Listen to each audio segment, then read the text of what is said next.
This is your reminder that the BBC has yet to address the consistent transphobic leanings in its news coverage, and while the team behind Doctor Who is not connected to this in any way since this is a BBC-owned property, I'm going to keep pointing it out until the problem gets resolved. Links in a pinned comment below if you don't know what I'm talking about. I'll stop saying it when it stops being a problem.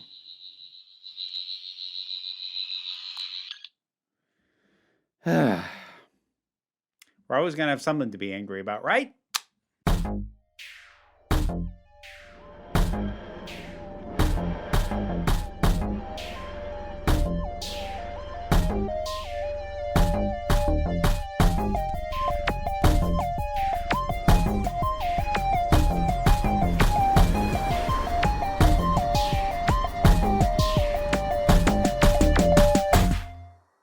So, Doctor Who has announced its airing dates and its airing times for the upcoming season, coming out in May of this year. It'll be the first proper series or season, or however they're going to call it. Like, they're calling it season 1, which still irritates me just for cataloging purposes, but that comes out in May. And a lot of people are ticked off, not because of the May thing, but because of the specific timing. Because they are going to be simulcasting Doctor Who in terms of the airing, in terms of when it is on BBC iPlayer, in terms of when it is on Disney+. It is not going to be staggered. It is not going to come out in different territories at different times. It is going to come out, well, I say different times, like staggered would mean it comes out at 9 o'clock in all territories, but because of time zone differences, that would mean in the UK it comes out 5 hours, 4 hours ahead of when it comes out on the East Coast of the US. It would come on the East Coast of the US 3 hours ahead of when it comes out on the West Coast. Or, that would be locking it in on a time and keeping it the same and staggering the release. They are instead releasing it the exact same time, regardless of time zone differences across the world. In and of itself, not that shocking. With things getting more and more accessible and in some cases more and more prone to being pirated and spoilers coming out, and Doctor Who is certainly prone to leaks already, but it's a show that, assumptions and lore crafting and theories are a fairly big part of the fandom. So trying to avoid spoilers is already dicey under the best of circumstances, but in an effort to combat that and combat piracy, simulcast, simultaneous release, that's not an unheard thing with increasingly large properties. Where it's ticked a lot of people off, though, is what time zone it appears to be queued to. Because in the US, it's going to release on Friday night, on May the 10th.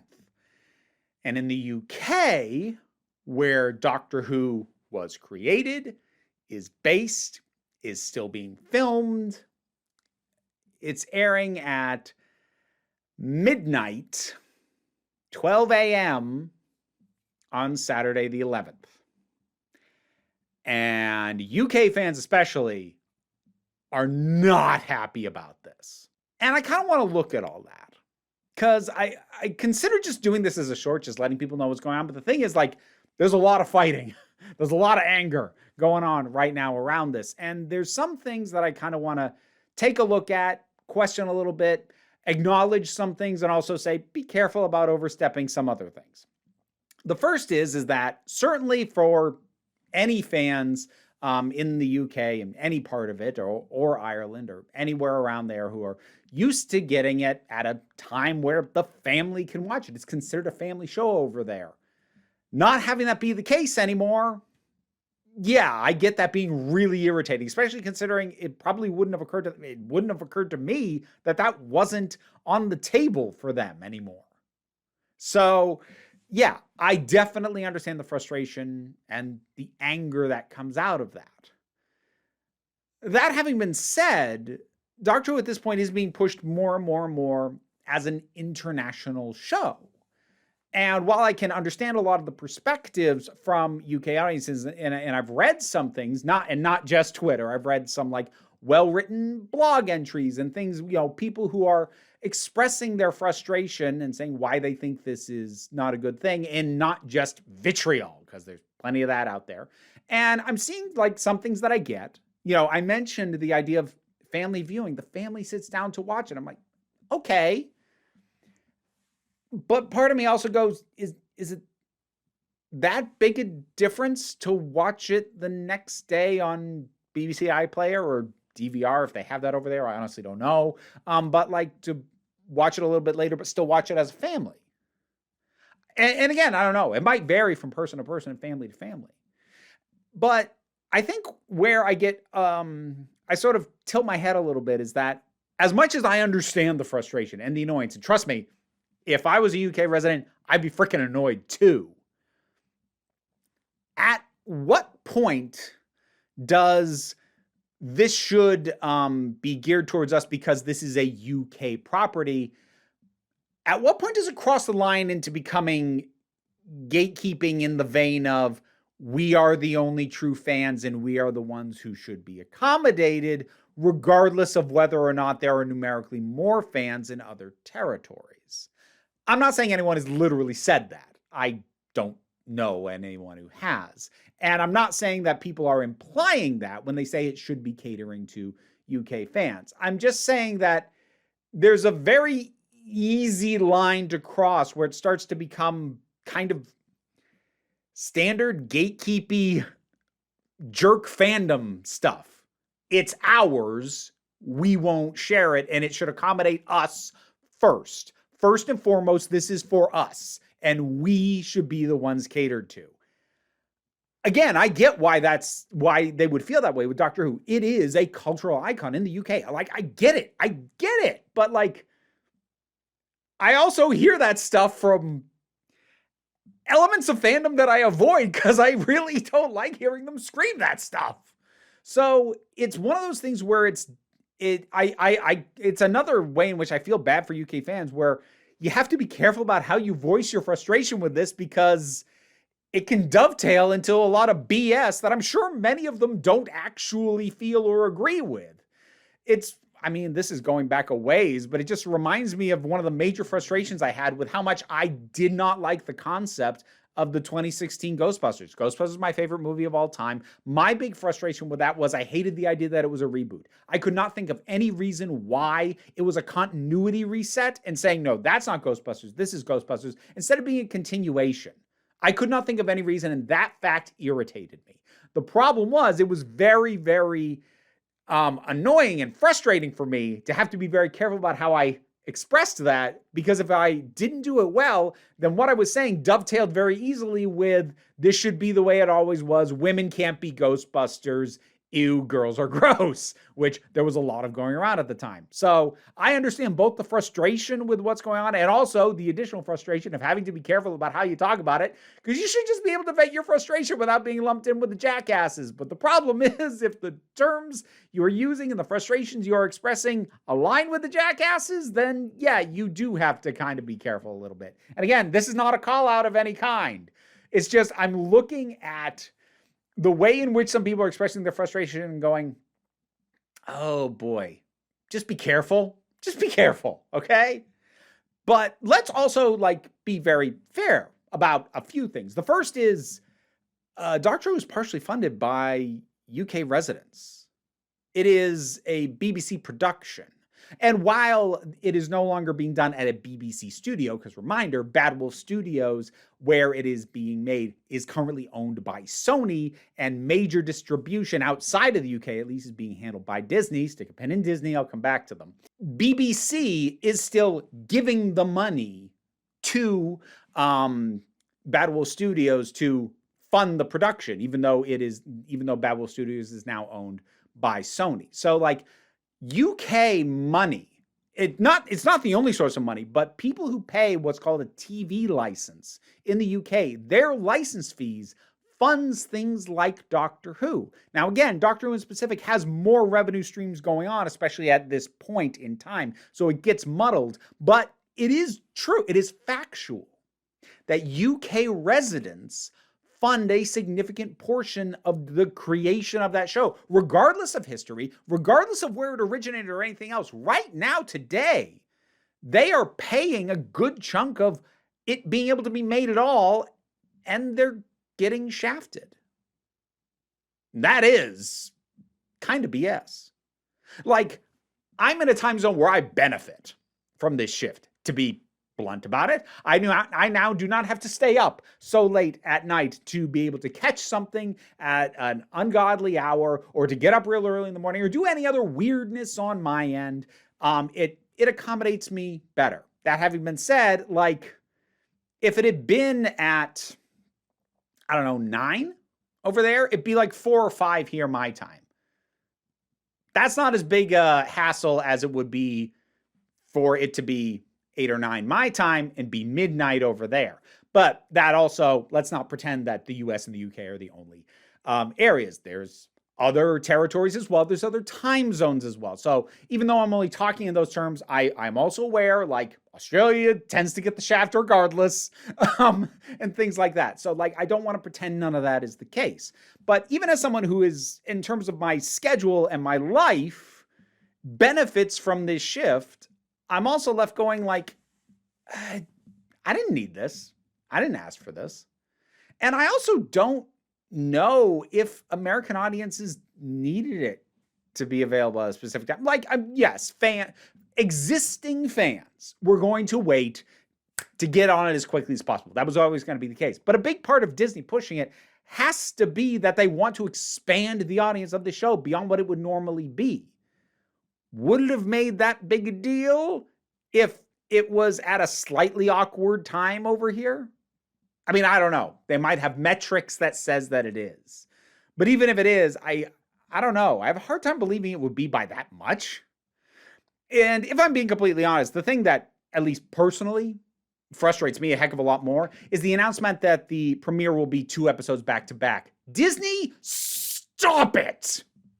I really hate that. The only time I didn't absolutely loathe that was when they did it with Andor. Andor actually released the first 3 episodes at its initial go, and I let that pass because those first 3 episodes were basically a complete story, and then there was a time jump after that. Actually, that season, if you haven't seen Andor, it's 9 episodes, and there's basically 3 different segments of 3 episodes apiece. So that kind of worked, but like by and large, we're releasing 2 episodes back to back for the premiere. I freaking hate it. And I know that's a professional thing on my part because it doubles my workload in trying to review and cover this stuff. And I understand that that is not an issue for most fandoms. But if I can be selfish for a moment, I hate that. Stop it!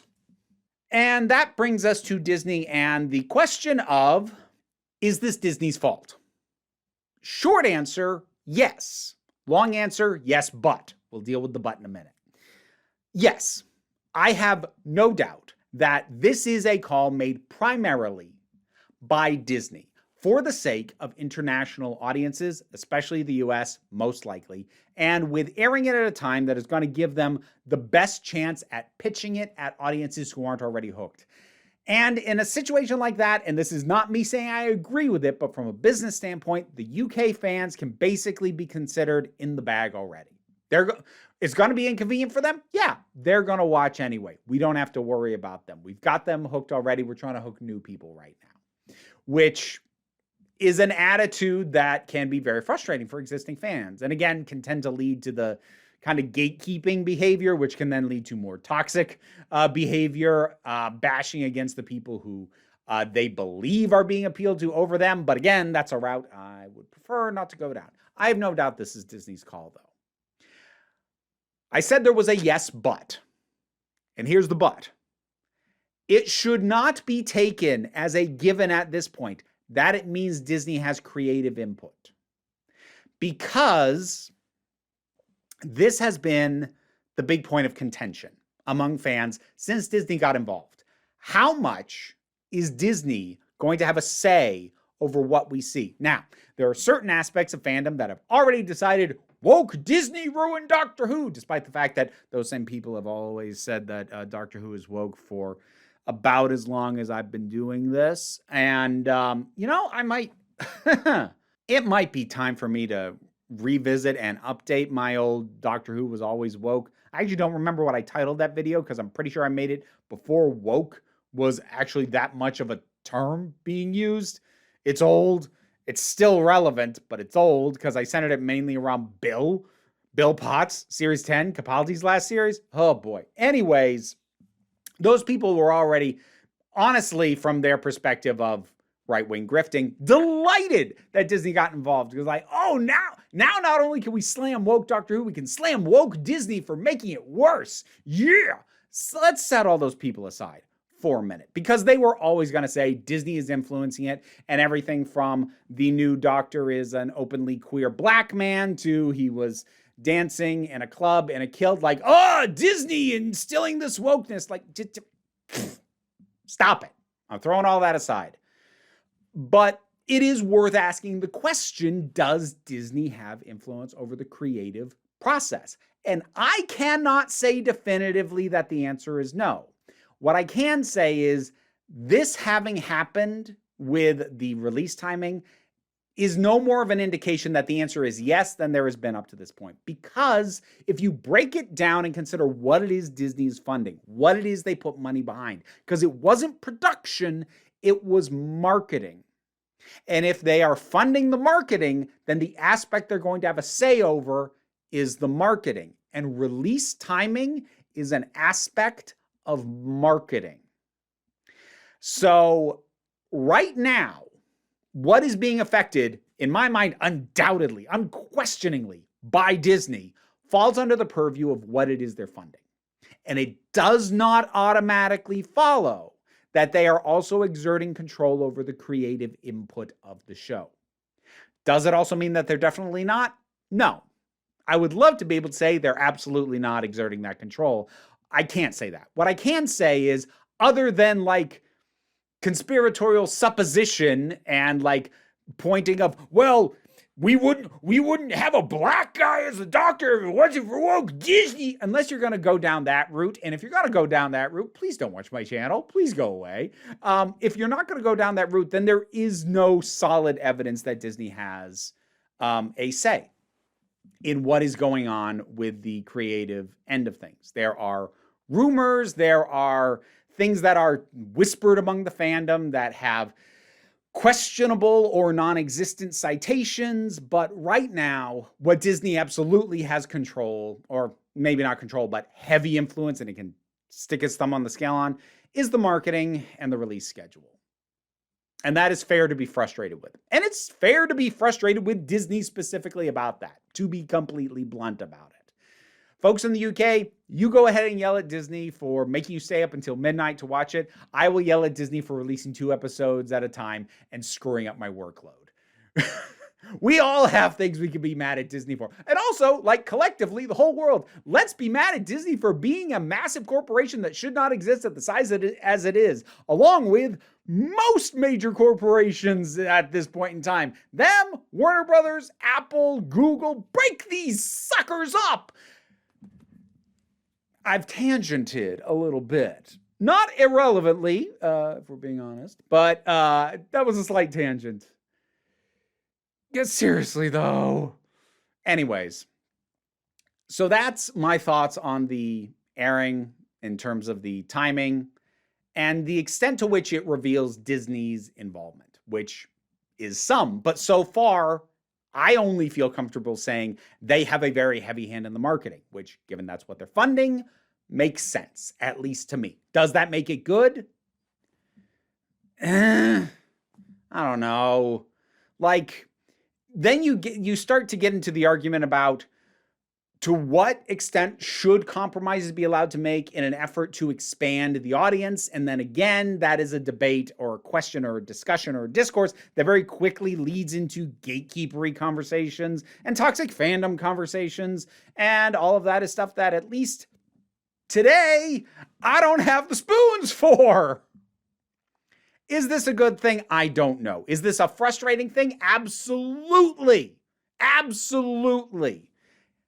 I can't say definitively whether this is good or bad. Is this a sign for worse things to come? I don't know. We'll see. But frustrating? Yeah. Oh, yeah. Plenty of people have plenty of business being frustrated by this. So that's plenty. That's what, 20 some odd minutes on just Doctor Who release schedule? I think that's more than enough. Thank you very much for watching. If you want to support what I do, like, share, subscribe. Patreon pays the bills. Don't worry too much about it, though. What I really want you to remember is that regardless of your time zone, and regardless of how long you have been a fan of Doctor Who or of anything else, you are beautiful, you are valid, and you are loved. You are the council, I'm just running the meetings. And until next time, this council is adjourned. Time for me to thank my highest supporting patrons: Robin Moore, Zubin Lutfullah, Goddess Elida, Oliver B., Turok, The Thing That Goes Doink in the Anime, Ruth, Solitary Pictures, Ulrich Bogdan, Loki Eris, that was a new one, that's why I paused, Melinda Walters, Jen, Auntie Kate 808, Becky Sparks, Fernabi Likes the Poodle, Robin Powell, Twisted Wishes, Tracy Scrabbit, Angry Casperl, Dave Hall, Quite Bearish, Rosalind Bennett, Pau Barabajoggle, and Mara G. If you want to support me as well and help keep these little buggers fed, check out my Patreon. Thanks so much.